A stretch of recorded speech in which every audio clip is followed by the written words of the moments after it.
2019년 4월 15일 파리 시민은 물론 전 세계인들을 걱정과 슬픔으로 몰아넣은 사건이 발생했어요. 혹시 짐작이 가실까요? 바로 노트르담 대성당 화재였습니다. 파리 시민의 자랑이자 자존심, 성당지기 쿼지모도와 집시 여인 에스메랄다의 비극적인 이야기를 그린 빅토르 위고가 사랑한 대성당. 한국 근대문학 다시 읽기를 하는데 갑자기 웬 노트르담? 하고 계시죠? 왜냐하면 제가 쿠 작가의 빈책장을 채울 작품으로 나도향의 벙어리 삼룡이를 골랐거든요.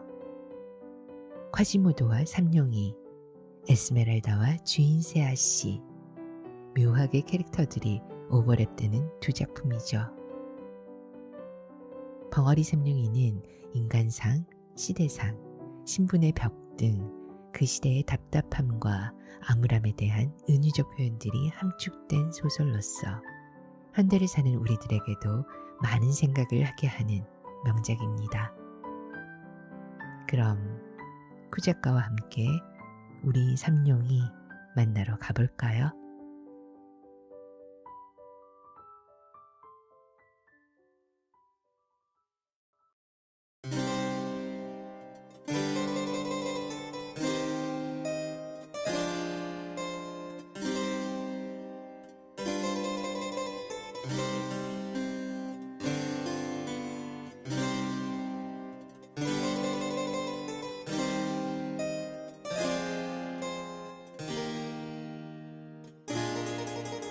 벙어리 삼룡이, 나도향.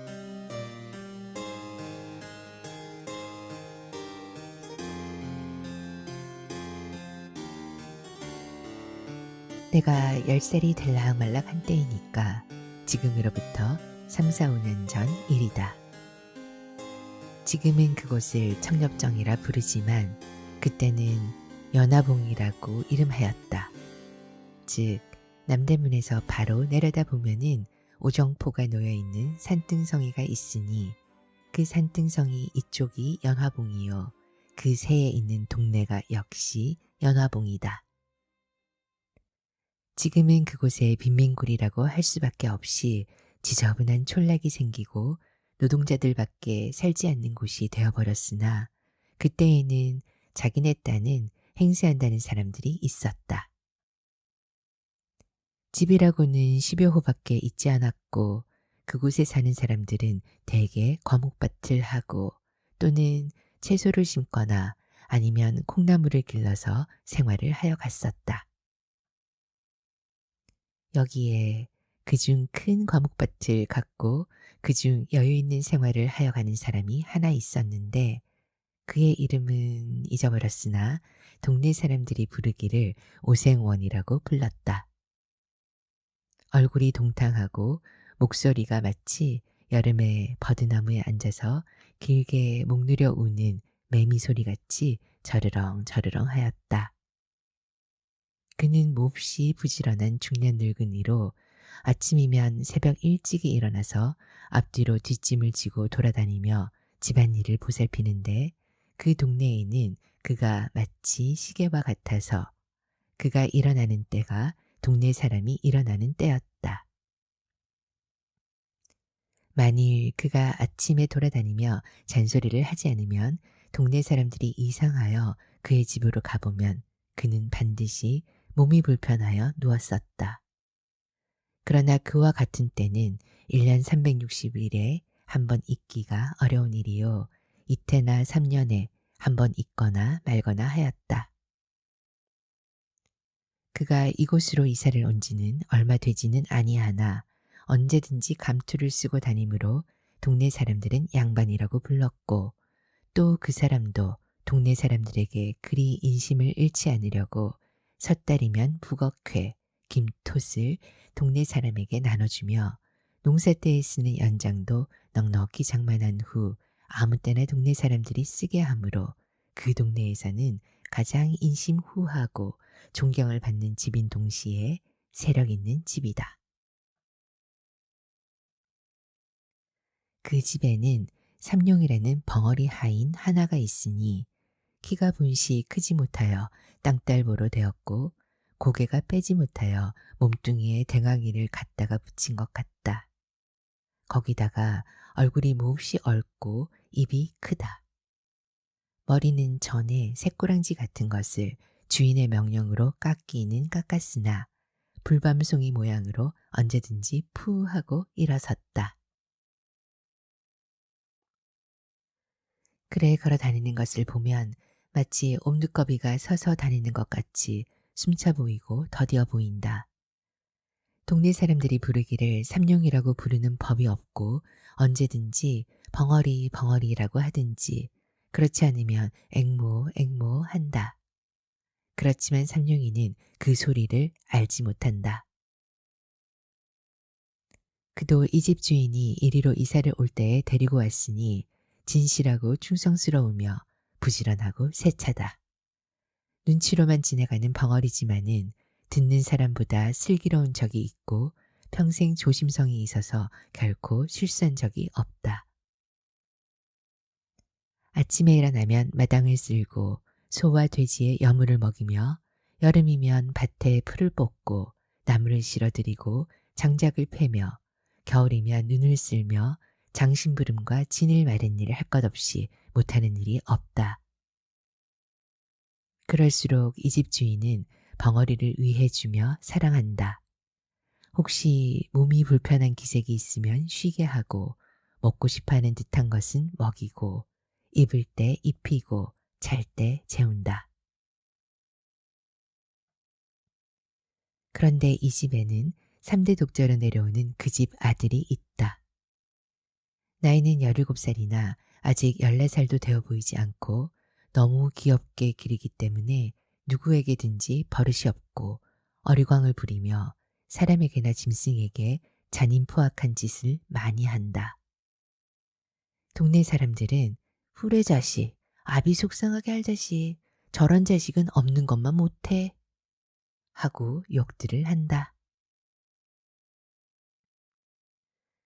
그래서 그의 어머니는 아들이 잘못할 때마다 그의 영감을 보고 그 자식을 좀 때려 죽으려. 왜 그런 것을 보고 가만두? 하고 자기가 대신 때려주려고 나서면 아니요, 아직 철이 없어 그렇지. 저도 지각이 나면 그렇지 않을 것이 아니오. 하고 너그럽게 타이른다. 그러면 마누라는 외가리처럼 소리를 지르며 철이 없긴 지금 나이가 몇이요. 내일 모레면 20살이 되는데 또 며칠 아니면 장가를 들어서 자식까지 낳을 것이 그래가지고 무엇을 한단 말이오. 하고 들이대며 자식은 꼭 아버지가 벌어놓았습니다. 자식 귀여운 것만 알았지 버릇가리 칠 줄은 모르니까. 이렇게 싸움만 시작하려 하면 영감은 아무 말도 하지 않고 바깥으로 나가버린다. 그 아들은 더구나 벙어리를 사람으로 알지도 않는다. 말 못하는 벙어리라고 오고 가며 주먹으로 허구리를 지르기도 하고 발길로 엉덩이도 찬다. 그러면 그 벙어리는 어린 것이 철없이 그러는 것이 도리어 귀엽기도 하고 또는 그 힘없는 팔과 힘없는 다리로 자기의 무쇠 같은 몸을 건드리는 것이 우습기도 하고 앙증하기도 하여 돌아서서 방글에 웃으면서 툭툭 털고 다른 곳으로 몸을 피해 버린다. 어떤 때는 낮잠 자는 벙어리 입에다가 똥을 먹인 때도 있었다. 또 어떤 때는 자는 벙어리 두 팔 두 다리를 살며시 동여매고 손가락과 발가락 사이에 화승불을 붙여놓아 즐겁을 하고 일어나다가 발버둥질을 하고 죽으려는 사람처럼 괴로워하는 것을 보고 기뻐하였다. 이러할 때마다 벙어리의 가슴에는 비분한 마음이 꽉 들어찼다. 그러나 그는 주인의 아들을 원망하는 것보다도 자기가 병신인 것을 원망하였으며 주인의 아들을 저주한다는 것보다 이 세상을 저주하였다. 그러나 그는 결코 눈물을 흘리지 않았다. 그의 눈물은 나오려 할 때 아주 말라붙어 버린 샘물과 같이 나오려 하나 나오지를 아니하였다. 그는 주인의 집을 버릴 줄 모르는 개 모양으로 자기가 있어야 할 곳은 여기밖에 없고 자기가 믿을 것도 여기 있는 사람들밖에 없을 줄 알았다. 여기서 살다가 여기서 죽는 것이 자기의 운명인 줄밖에 알지 못하였다. 자기의 주인 아들이 때리고 지르고 꼬집어 뜯고 모든 방법으로 학대할지라도 그것이 자기에게 을에 있을 줄밖에 알지 못하였다. 아픈 것도 그 아픈 것이 을에 자기에게 돌아올 것이요. 쓰린 것도 자기가 받지 않아서는 안 될 것으로 알았다. 그는 이 마땅히 자기가 받아야 할 것을 어떻게 해야 면할까 하는 생각을 한 번도 하여 본 일이 없었다. 그가 이 집에서 떠나가려거나 또는 그의 생활 환경에서 벗어나려는 생각은 한 번도 해보지 못하였다 할지라도 그는 언제든지 그 주인 아들이 자기를 학대하고 또는 자기를 못살게 굴 때 그는 자기의 주먹과 또는 자기의 힘을 생각하여 보았다. 주인 아들이 자기를 때릴 때 그는 주인 아들 하나쯤은 넉넉히 제지할 힘이 있는 것을 알았다. 어떠한 때는 아픔과 쓰림이 자기의 몸으로 스며들 때면 그의 주먹은 떨리면서 어린 주인의 몸을 치려 하다가는 그것을 무서운 고통과 함께 꽉 참았다. 그는 속으로 아니다. 그는 나의 주인의 아들이다. 그는 나의 어린 주인이다. 하고 꾹 참았다. 그리고는 그것을 얼핏 잊어버렸다. 그러다가도 동네 집 아이들과 혹시 장난을 하다가 주인 아들이 울고 들어올 때에는 그는 황소같이 날뛰면서 주인을 위하여 싸웠다. 그래서 동네에서도 어린애들이나 장난꾼들이 벙어리를 무서워하여 감히 덤비지를 못하였다. 그리고 주인 아들도 위급한 경우에는 언제든지 벙어리를 찾았다. 벙어리는 얻어맞으면서도 기어드는 충견 모양으로 주인의 아들을 위하여 싫어하지 않고 힘을 다하였다.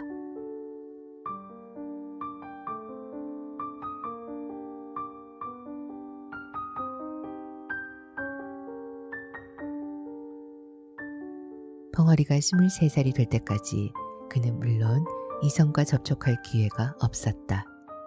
동네의 처녀들이 저를 벙어리 벙어리 하며 괴상한 손짓과 몸짓으로 놀려먹음을 받을 적에 분하고 곤란한 중에도 느긋한 즐거움을 느껴본 일은 있었으나 그가 결코 사랑으로서 어떠한 여자를 대해본 일은 없었다. 그러나 정욕을 가진 사람인 벙어리도 그의 피가 차디찰 리는 없었다. 혹 그의 피는 더욱 뜨거웠을는지도 알 수 없었다. 뜨겁다 뜨겁다 못하여 엉겨버린 역과 같을지도 알 수 없었다. 만일 그에게 볕을 주거나 다시 뜨거운 열을 준다면 그의 피는 다시 녹을는지도 알 수 없었다. 그가 깜빡깜빡하는 기름 등잔 아래에서 밤이 깊도록 집신을 삶을 때면 남모르는 한숨을 안이 쉬는 것도 아니지만은 그는 그것을 곧 억제할 수 있을 만큼 정욕에 대하여 벌써부터 단념을 하고 있었다. 마치 언제 폭발이 될는지 알지 못하는 휴화사 모양으로 그의 가슴 속에는 충분한 정열을 깊이 감추어 놓았으나 그것이 아직 폭발될 시기가 이르지 못한 것이었다. 비록 폭발이 되려고 무섭게 격동함을 벙어리 자신도 느끼지 않는 바는 아니지만은 그는 그것을 폭발시킬 조건을 얻기 어려웠으며 또는 자기가 여태까지 능동적으로 그것을 나타낼 수가 없을 만큼 외계의 압축을 받았으며 그것으로 인한 이지가 너무 그에게 자제력을 강대하게 하여 주는 동시에 또한 너무 그것을 단념만 하게 하여 주었다. 속으로 나는 벙어리다. 자기가 생각할 때 그는 몹시 원통함을 느끼는 동시에 나는 말하는 사람들과 똑같은 자유와 똑같은 권리가 없는 줄 알았다.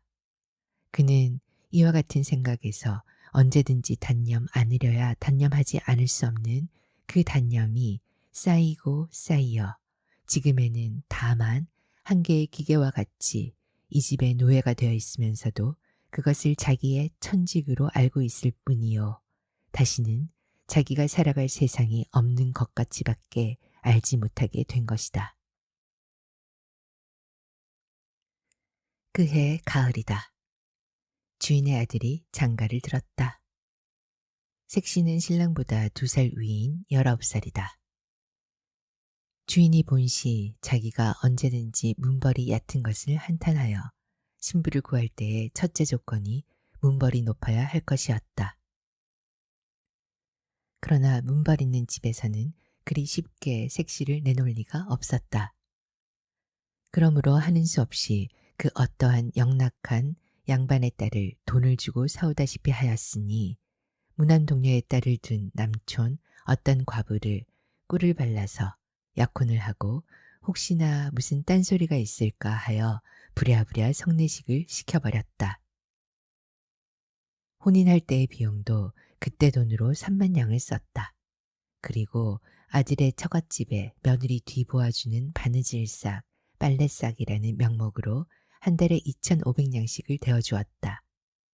신부는 자기 아버지가 돌아가기 전까지 상당히 견디기도 하고 또는 금지옥역같이 기른 터라 구식가정에서 배울 것, 익힐 것, 못하는 것이 없고 게다가 또는 인물이라든지 행동거지에 조금도 구김이 있지 아니하다. 신부가 오자 신랑의 흠결이 생기기 시작하였다. 신부에게다 대면 두름이와 까마귀지. 아직도 찰떡선이가 없어. 색시에게 쥐어 지내겠지. 신랑에겐 과하지. 동네집 말주하는 여편네들이 모여 앉으면 이렇게 비평들을 한다. 어떠한 남의 걱정 잘하는 마누라님은 간혹 신랑을 보고는 그대로 세워놓고 글쎄 인제는 어른이 되었으니 셈이 좀 나요. 저리고 어떻게 색시를 거느려 가누. 색시방에 들어가기가 부끄럽지 않담. 하고 들이대다시피 하는 일이 있다. 이럴 적마다 신랑의 마음은 그 말하는 이들이 미웠다. 일부러 자기를 부끄럽게 하려고 하는 것 같아서 그 후에 그를 만나면 말도 안 하고 인사도 하지 아니한다. 또 그의 고모되는 이가 와서 자기 조카를 보고 인제 너 어른이야. 너도 그만하면 지각이 날 때가 되지 않았니? 네 처가 부끄럽지 아니하냐? 하고 타이를 적마다 그의 마음은 그 말하는 사람이 부끄럽다는 것보다도 자기를 이렇게 하게 한 자기 아내가 더욱 밉살머리스러웠다. 여편네가 다 무엇이냐? 저 빌어먹으려니 들어오더니 나를 이렇게 못살게들 굴지. 혼인한 지 며칠이 못 되어 그는 색시방에 들어가지를 않았다. 집안에서는 야단이 났다. 마치 돼지나 말새끼를 혼례시키려는 것 같이 신랑을 색시방으로 집어넣으려 하나 막무가내였다. 그럴 때마다 신랑은 손에 닥치는 대로 집어 때려서 자기의 외사촌 누이의 이마를 뚫어서 피까지 나게 한 일이 있었다. 집안 식구들이 하는 수가 없어 맨 나중에는 아버지에게 밀었다. 그러나 그것도 소용이 없을 뿐더러 풍파를 더 일으키게 하였다. 아버지께 꾸중을 듣고 들어와서는 다짜고짜로 신부의 머리채를 쥐어잡아 마루 한복판에 태지를 쳤다. 그리고는 이년 네 집으로 가거라. 보기 싫다. 내 눈앞에는 보이지도 마라. 하였다. 밥상을 가져오면 그 밥상이 마당 한복판에서 제주를 넘고 옷을 가져오면 그 옷이 쓰레기통으로 나간다. 이리하여 색시는 시집 오던 날부터 팔자 한탄을 하고서 날마다 밤마다 우는 사람이 되었다. 울면 요사스럽다고 때린다. 또 말이 없으면 빙축 맞다고 친다. 이리하여 그 집에는 평화스러운 날이 하루도 없었다. 이것을 날마다 보는 사람 가운데 알 수 없는 의욕을 품게 된 사람이 하나 있으니 그는 곧 벙어리 삼룡이었다. 그렇게 예쁘고 유순하고 그렇게 얌전한 벙어리의 눈으로 보아서는 감히 손도 대지 못할 만큼 선녀 같은 색시를 때리는 것은 자기의 생각으로는 도저히 풀 수 없는 의심이었다. 보기에도 황홀하고 건드리기도 황홀할 만큼 숭고한 여자를 그렇게 하대한다는 것은 너무나 세상에 잊지 못할 일이다. 자기는 주인 세서방에게 개나 돼지같이 얻어맞는 것이 마땅한 이상으로 마땅하지만은 선녀와 짐승의 차가 있는 색시와 자기가 똑같이 얻어맞는 것은 너무 무서운 일이다. 어린 주인이 천벌이나 받지 않을까 두렵기까지 하였다. 어떠한 달밤, 사면은 고요적막하고 별들은 드문드문 눈들만 깜빡이며 반달이 공중에 뚜렷이 달려있어 수은으로 세상을 깨끗하게 닦아낸 듯이 청명한데 삼룡이는 검든 개 등을 쓰다듬으며 바깥마당 멍석 위에 비스시 드러누워 하늘을 쳐다보며 생각하여 보았다. 주인 색시를 생각하면 공중에 있는 달보다도 더 곱고 별들보다도 더 깨끗하였다. 주인 색시를 생각하면 달이 보이고 별이 보이었다.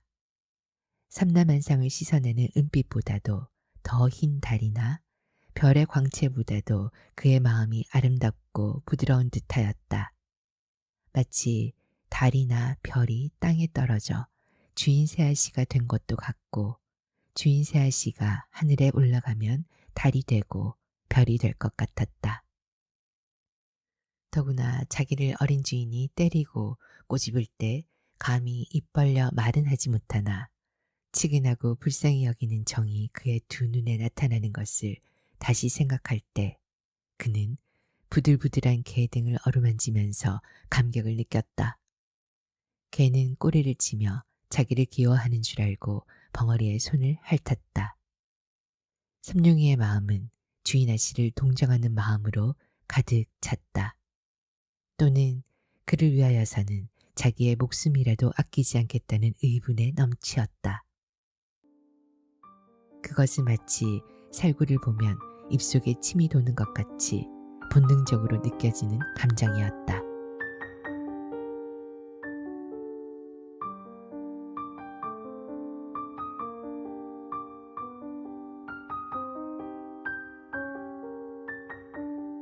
새댁이 온 뒤에 다른 사람들은 자유로운 안출입을 금하였으나 벙어리는 마치 개가 마음대로 안에 출입할 수 있는 것 같이 아무 의심 없이 출입할 수가 있었다.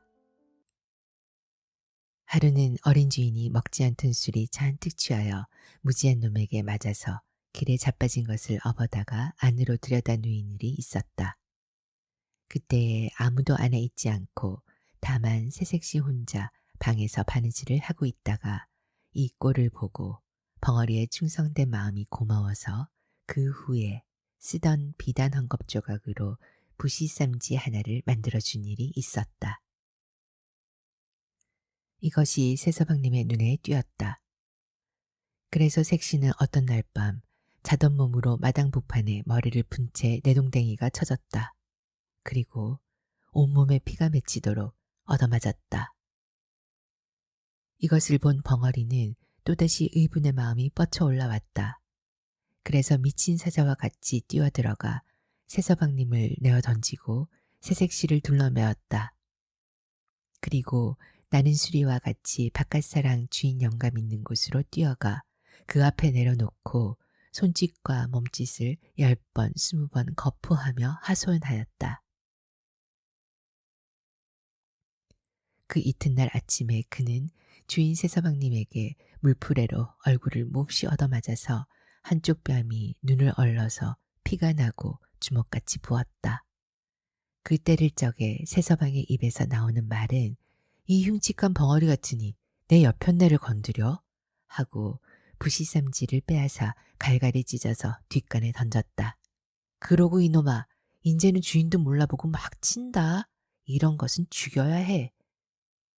하고 채찍으로 그의 뒷덜미를 갈겨서 그 자리에 쓰러지게 하였다. 벙어리는 다만 두 손으로 빌 뿐이었다. 말도 못하고 고개를 몇백 번 코가 땅에 닿도록 그저 용서해달라고 빌기만 하였다. 그러나 그의 가슴에는 비로소 숨겨있던 정의감이 머리를 들기 시작하였다. 그는 아픈 것을 참아가면서도 북받치는 분노를 억제하였다. 그때부터 벙어리는 안방에 들어가지 못하였다. 이 들어가지 못하는 것이 더욱 벙어리로 하여금 궁금증이 나게 하였다. 그 궁금증이라는 것이 묘하게 빛이 변하여 주인 아씨를 배웁고 싶은 심정으로 변하였다. 배웁지 못함으로 가슴이 타올랐다. 몹시 애상의 정서가 그의 가슴을 저리게 하였다. 한 번이라도 아씨를 배울 수가 있으면 하는 마음이 나더니 그의 마음의 넋은 느끼기를 시작하였다. 센티멘트란 가운데에서 느끼는 그 무슨 정서는 그에게 생명 같은 희열을 주었다. 그것과 자기의 목숨이라도 바꿀 수 있을 것 같았다. 어떤 때는 그대로 대강이로 담을 뚫고 들어가고 싶도록 주인 아씨를 배우고 싶은 것을 꾹 참을 때도 있었다. 그 후부터는 밥을 잘 먹을 수가 없었다. 일도 손에 잡히지 않았다.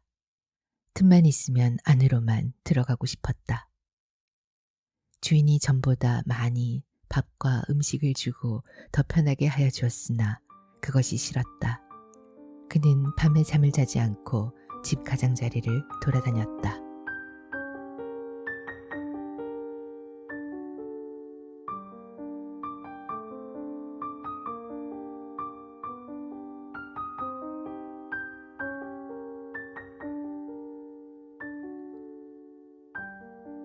하루는 주인 새서방님이 술이 취하여 들어오더니 집안이 수선수선하여지며 계집하인이 약을 사러 갔다 들어오는 것을 보고 그 계집하인을 붙잡았다.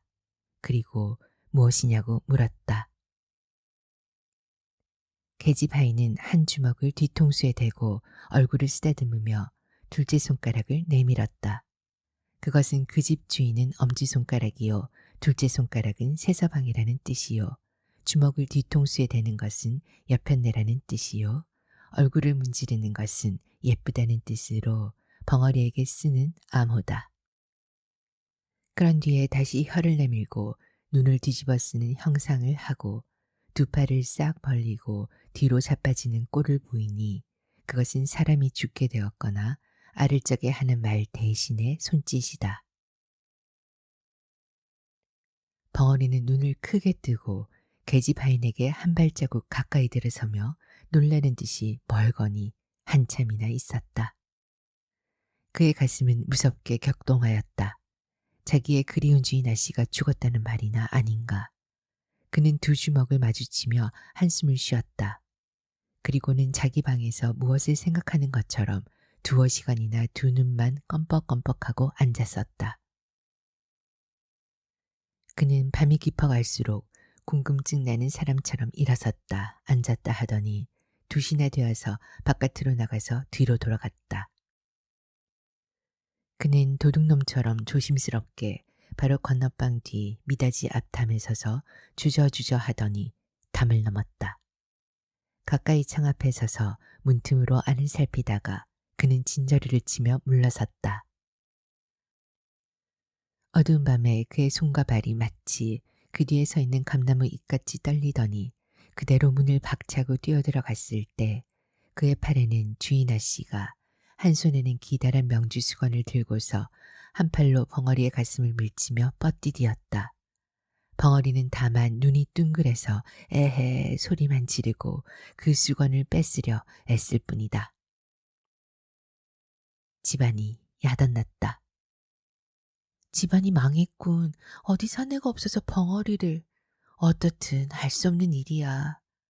하는 소리가 이구석 저구석에서 수군댄다. 그 이튿날 아침에 벙어리는 온몸이 지디긴 것이 되어 마당에 거꾸러져 입에서 피를 토하며 신음하고 있었다. 그 곁에서는 새서방이 쇠줄 몽둥이를 들고서 문초를 한다. 이놈!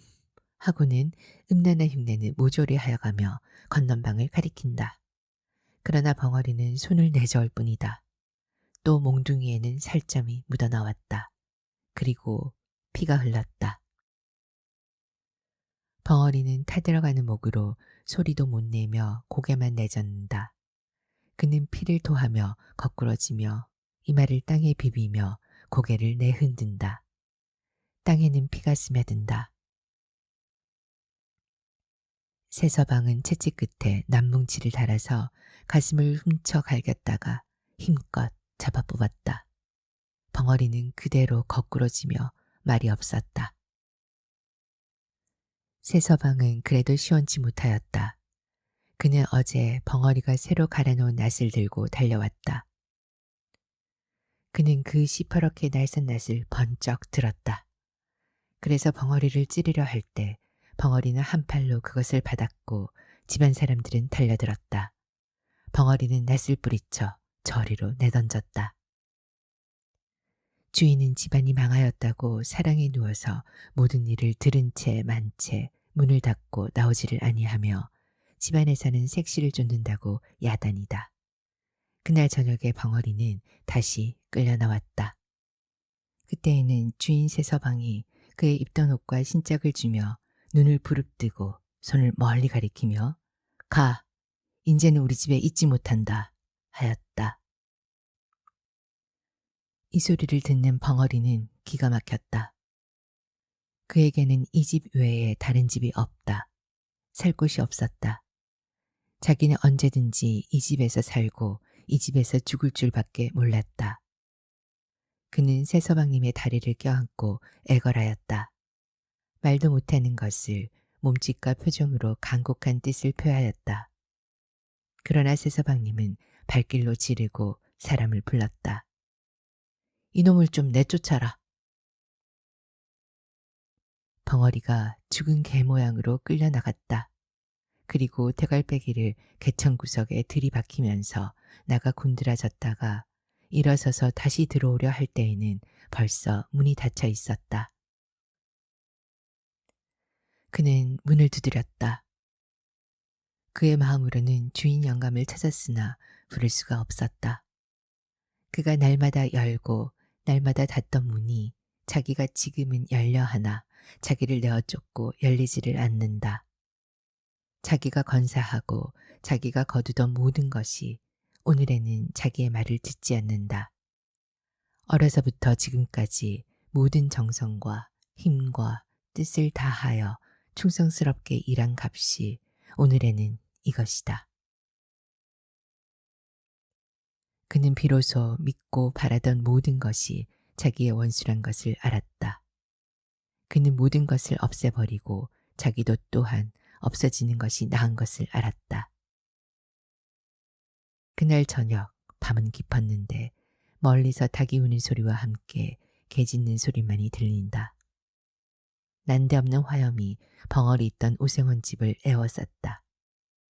그 불을 미리 놓으려고 준비하여 놓았는지 집 가장자리 쭉 돌아가며 흩어놓은 불에 모조리 돌라붙어 공중에서 내려다보면 집의 윤곽이 선명하게 보일 듯이 타오른다.